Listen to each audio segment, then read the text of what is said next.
We are talking all things ear infections relating to craniosacral therapy. So if you haven't listened to our craniosacral therapy introduction, rewind, go watch that, and then come back to this for your ear infection explanation.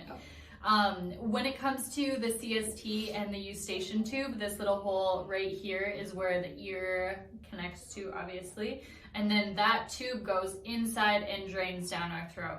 So when it comes to CST, craniosacral therapy and ear infections, supporting that natural fluid motion, allowing the temporal bone right here to open up a tiny bit just by holding certain positions with the craniosacral therapy can really help open up that tube, allowing that drainage to happen a little bit easier.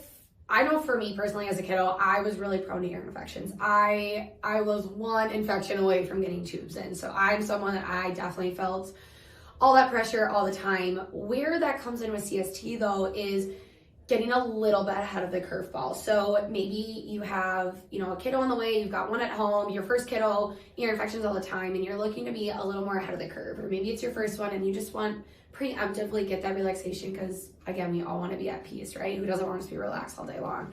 Is getting that fluid start to drain right away. So we all have fluid in our body. Everyone at some point has some sort of inflammation, whether you know it or not, and especially in our littles, because of the way that the tube sits, it sits at more of a horizontal, so it doesn't drain as easily. And when we get older, you start to see it kind of tilt up. So all of a sudden, why do you think as adults we don't really get ear infections that often? And when we do, that's a whole nother conversation, yes. But when we focus on our littles, that fluid can get a little bit stagnant. And so when we see fluid stagnant, right, that's when things can start to grow, get a little bit icky, get a little more sticky. You see infections start to develop.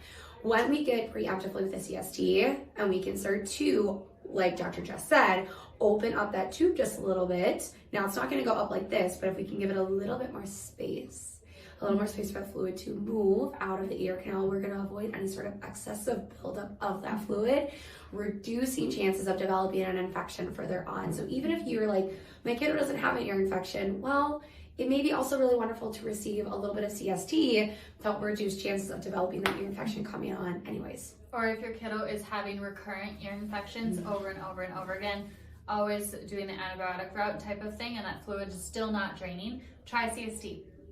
It can be a really game changer for you guys, especially with recurrent ear infections. Yeah.